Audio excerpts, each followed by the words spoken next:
From the Ticats Audio Network, this is the Ticats This Week with RJ Broadhead and Luke Tasker. It's great to be back on Ticats This Week. RJ Broadhead, Luke Tasker. We didn't know if everything would start on time, but the good news is we're good to go. And the two-time East Division champs, little work to finish off, and they know that in that Grey Cup. But a fantastic couple of seasons for the Tiger Cats. We had a great season last year on the Ticats Audio Network, and I'm looking even more forward to this year, Luke. Great things ahead. How about you?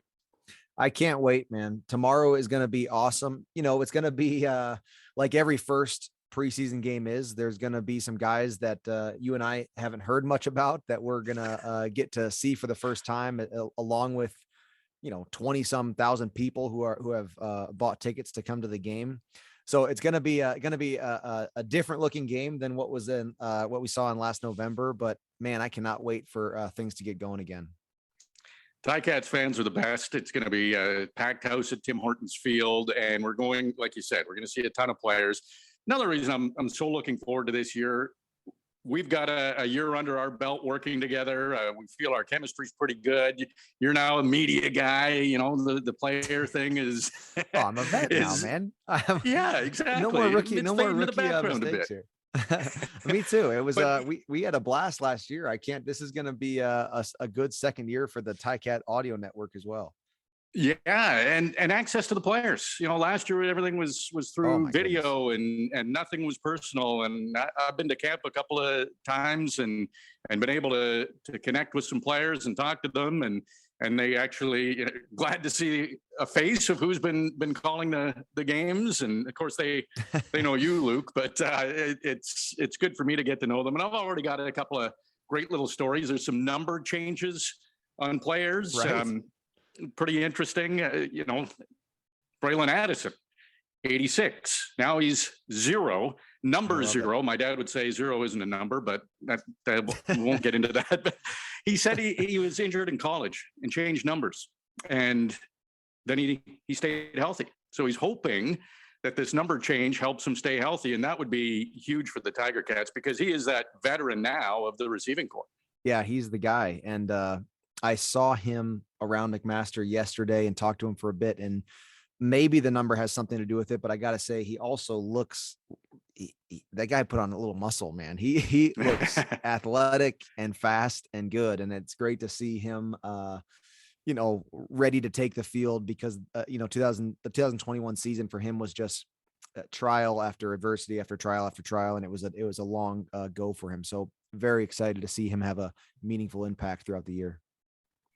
Yeah, injuries to Braylon Addison and Brandon Banks, who's now with the Argos, but it opened up opportunities for players like Stephen Dunbar, who emerged as a terrific receiver for the Tiger Cats. And I have a hunch he's going to have a big season. He changed numbers too, from 82 to number 8. He wanted a single digit. He wanted number 7, but Ciante Evans grabbed that because his daughter, his beautiful 8-year-old daughter, Azaria, suggested that Ciante change to number 7. So daughter asked for it, you do it.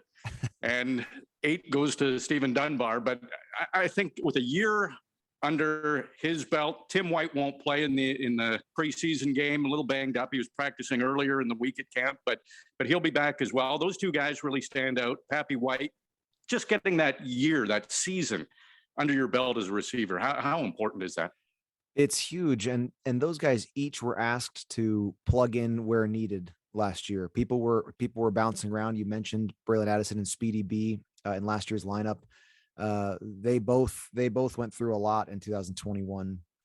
Jalen Acklin was called into different spots, and of course he is no longer a member of the Ticats, and we wish him well throughout his CFL season. But this group of guys that the Ticats have, though their cumulative years in the CFL is not going to be that impressive of a number. You do have Braylon Addison, who's been out there making plays for a few seasons, and the experience that they did get last year, plugging in where they needed, being called to do different things, it's gonna be really, really valuable for them as they sort of take shape as an offense this year, and their sort of uninterrupted chemistry through training camp and into the season with Dane Evans will also, I think, be really fruitful for how this offense takes shape early on.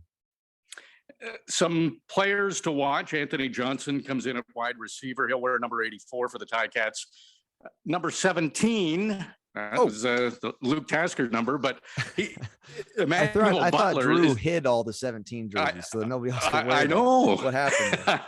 I know. It's got to be weird for you to see 17 out there. It is, yeah.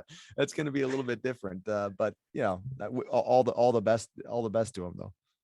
Well, Emmanuel Butler, he stands out. He's 6'4". He's the tallest receiver in camp for the Ticats, and he's going to start at slot back. So he'll be a guy I'm interested to watch. And Dane Evans, it's strange to say, but really a different camp for him, where he's coming in as the undisputed number one quarterback. There isn't that competition. There isn't the questions going into the season. He is the guy. Do you think that'll make a difference for him to have an even better season than he's had in the past? Yeah, I think just the amount of reps that he can get, and just the lack of a distraction, I suppose, that sort of controversy might have been. But, and I think you've heard Tommy Condell in his interviews sort of echo what I'm about to say, and that is Dane, when he was competing, when he did get plugged in because of injury, when he was a rookie, when he was, on the field for reasons other than just being outright the starting quarterback, he always carried himself and led the team as though it were his spot outrightly. So I don't think that he never was, sort of that guy with a huge chip on his shoulder, like he had to prove everybody wrong. He wanted to be a good teammate and wanted to win for the right reasons right from the start. And so I think a lot of that mentality is just very normal for him. It's almost like, it's not like now he gets to beat his chest and say, see, I'm the guy. That's just not who he is. And so I think the same leadership that we saw in 2019 from Dane when he took over unexpectedly, and the same leadership that came out in this past season, at one point because of an injury and one point because of a coaching change and blah, blah, blah. Well, it just is the same guy who took the field. And that's just sort of the winning nature of his football mentality.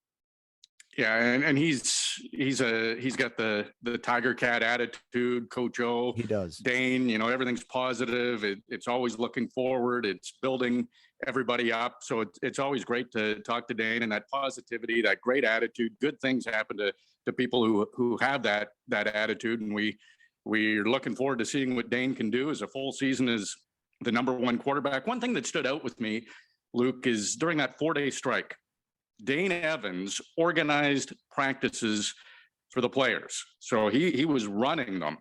And why that stands out, not that anyone would doubt his leadership, but if there were some young players or some guys maybe on the fence, and you have this quarterback who's basically running, I don't know how many, 60 some guys and working offense and defense and making sure everything's coordinated.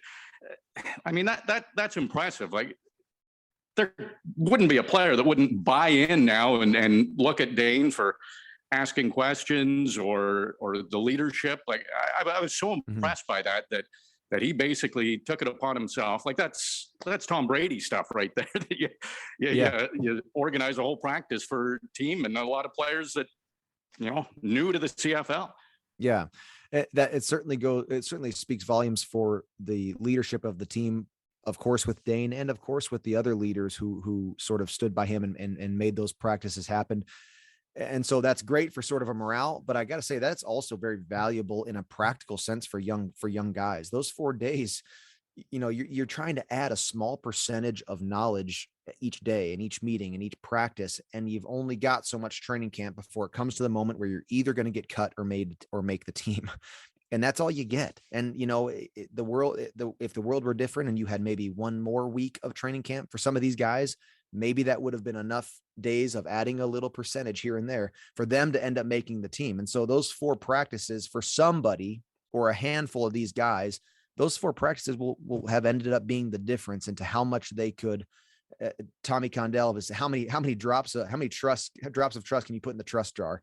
And although the coaches weren't out there, those practices helped those guys develop the chemistry and certainly it will be a part of what they're able to put on the field tomorrow night. I mean, it's just in a practical way, those will end up making a difference just as much as any other practice.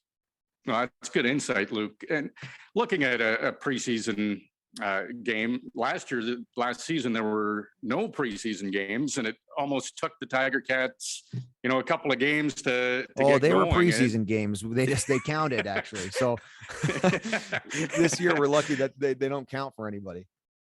Do you remember that first game and the very first drive and the Ticats scored and we looked at each other like, whoo, she's gonna be a lot of points scored this year. And our listeners should know too, that was our preseason game as well, because we had just met about 4 days prior to that first game when the Ticats were in Winnipeg, and it was my first game ever broadcasting. You were somewhat new to football, at least. Yep. And of course, with all the moving pieces, RJ will always remember our first ever on air. You and I had to fill up 21 minutes of on air space. Everything was new. The whole season had just gotten, going with COVID. And you and I chit chatted for 21 minutes to start off it was awesome, man. It was so awesome. And I was told after, hey, that usually doesn't happen. We did a pretty good job and we filled up the space. And you and I, we could have done 41 minutes. I don't care. It was awesome, man. Well, when 21 minutes feels like 5, it's a good sign. And, exactly. and I told you that when we found out Winnipeg was doing the ceremony of the banner raising. Yes. Yeah, that was the big delay, but we didn't have anything really pre-produced, so it was up to you and I to chat. And I thought, okay, here we go, sink or swim. And a couple of minutes into that chat, I thought, Luke is a natural. We're going to be great. It's going to be just fine. But 21 minutes in my 25 plus years in broadcasting, that is the longest fill. 21 minutes is a long time. And it was the banner raising ceremony for the 2019 Grey Cup that I was in and lost. And now I had to sit there and watch it. And you and I talk about it for 21 minutes. a lot of circle of life moments coming together here. But yeah, unfortunately last year's preseason games counted for the record, so to speak. And this year we'll have a true scrimmage on tomorrow night, Saturday night. Anything you wanted to touch on from that 2019 championship banner raising to go into this year? Or just leave it behind? Oh man, move on. We're gonna have to see something similar to that. I'm thinking here, so we'll touch on that in a couple of weeks. Well, maybe the Ticats will get their banner raising. The East is going to be a lot tougher. Sean Burke, who did a great job with the Tiger Cats, now in Ottawa. There's 7 former Tiger Cats, including Masoli, Acklin, Darius Sirocco, Lorenzo Malden. You loved Lorenzo Malden. He's in Ottawa great now. So Ottawa is going to be a lot better. Of course, Montreal Saturday. There'll be a Tim Hortons Field preseason game. William Stanback, only 1,000-yard rusher in the CFL last year. They've got Eugene Lewis, Jake Winicky, Vernon Adams is healthy. Trevor Harris is there. So Montreal is going to be really good. Vernon Adams penciled in as the starting quarterback for Saturday. So it'll be interesting to see how much he plays and what that competition is like in Montreal. But William Stanback, that'll be a test for the defense, no doubt about it. And on the Ticats defensive line, Malik Carney, Mason Bennett, and Micah Johnson are all there. Dylan Wynn's the only guy returning from last season that's a starter, at least for this preseason game. Julian Hauser will be back. But anyway, it'll be a good test. Stanback's the best. We'll see how much he plays, but he's going to bring it. And speaking of the East, of course, my longtime teammate Brandon Banks is now no longer in the black and gold. And I, of course, can wish no one in Hamilton can wish anything but the best for Speedy. Careers are careers, but of course not on the days that not on the days that the Hamilton Ticats and the Argonauts match up. And I got to ask you, are you going to be able to control yourself without saying Jared Davis makes the sack? One of my favorite calls of yours all last year. But boy, now we have to calm ourselves down when JG is out there having a good game.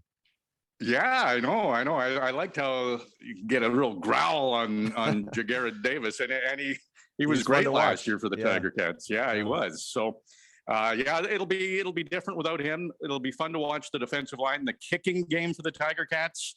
They got a ton of kickers in camp, so I wouldn't be surprised if we see multiple kickers in different situations in the game. Put the pressure on, see who can rise to the occasion. Because let's be honest, last year there were some points left on the table. Yeah, absolutely. It was sort of an ongoing discussion throughout the year, and there was changes made all the way. I mean, late into the season, there were still changes being made and points being missed, and it would be a real benefit if the Ticats can find some guys, in the punting game and kicking game that can sort of anchor down those positions throughout the year and take that weight of those coaching decisions, away from the team every week. It's a lot for coaches to decide. Firstly, what is it? How does it affect the whole special teams unit when you're making these changes? It's sort of an adversity that's self-imposed sometimes if you're making switches in and out of lineups. And then at the same time, just, of course, the points that can get left out there in the field position that can be lost. So it's age old. Of course, there are people who believe it more than others, but it is an invaluable position, and you've got to have a guy who you got to have greatness there, just like you demand it from every other position on the field. Yeah, it'd just be, you just want that automatic that you're surprised if anything goes awry. So that's so valuable to have. And at the end of camp yesterday, it was a strong wind. So brought out the three kickers and had them all kick about 43 yarders into the wind, and everybody watching. And Michael Domagala, Seth Small, who's the Texas A&M all-time points leader, and Ty Gleader, who's another global player. They all answered the call into the wind, so it'll be fun in the game. So I wouldn't be surprised. And fans who are going to the game, you can see who emerges under pressure in the game. Hopefully there's some scenarios where they get to kick some field goals. Also, if you're not going to the game, you got to listen to Luke and I. Hopefully you enjoy it's your only shot. That's your only option, unfortunately. Sorry. Yeah. So there's no TV. So on the Ticats Audio Network, we'll have the game for you. It's a 7:00 start. Of course, the pregame is at 6:00 with Louis B and Andy Fantus. So you can log on to ticats.ca. We've expanded our Ticats Audio Network this year as well. Of course, we'll still be on AM 900 CHML, and we've added News Talk Saga 960 AM. So we're thrilled about that. And there might be some more radio stations joining as the season goes on. But as always, if you're wanting to listen, it's the Ticats Audio Network, ticats.ca, or News Talk Saga 960 AM, 900 CHML. We will definitely have you covered. I'm excited to get this season going. It's a full camp, preseason games, and Tiger Cats, they've got that little bit unfinished business, and that motivates a team. That just, you get a feeling in camp that this year is going to be another big one, and they can't have any off games like they did early in the season. Just how tough that East Division is going to be, Luke. Yeah, you're right. It's a lot of the seasons that I was a part of the Tiger Cats, we got to some slow starts. It was just the way that it happened, and it's hard to explain why, but we were often clawing our way back into the playoffs, and with the exception of 2019 specifically, and it makes it a little bit harder, and makes it all the more interesting. And unfortunately, unlike for the fans, for the players, it's not great when it's interesting at the end of the season. These early games this year, and the way, like you said, that the East is shaping up, you've got to hit the ground running and not get yourself behind an 8-ball going into Labor Day, but instead be in a driver's seat, fighting for that first in the East as you move into that second half of the season. The games in July end up counting just as much as the games in October, November. Covering a training camp for one team, you tend to get tunnel vision because that's all you're really focused on. You don't pay as much attention to the other teams. You can see the players they brought in, but until game action, you never really get a feel for the other teams. Expectations are on the Tiger Cats. There's no doubt about it. As two-time East Division champions, they come in, whether they want to admit it or not, as the favorites to three-peat in the East Division. I think they're going to have a great season. It's early, Luke, but what are your evaluations on the team and the players they brought in and how they look so far. I like to say it like this. There's no evidence to suggest to me that they're not going to have a good season. That might sound like the softest statement, but truly, there is so much football out there to play. There are so many things to still be proven, but all signs point to a great season right now. I'm sure that the broadcast crew for each of the 9 teams in the league, it has a hopeful sense about this year. I'm sure in Ottawa, they're feeling very ready. I'm sure in Toronto, they're buying Speedy B jerseys and all kinds of stuff. But truly, the Ticats are, with this coaching staff, it's a winning group of guys.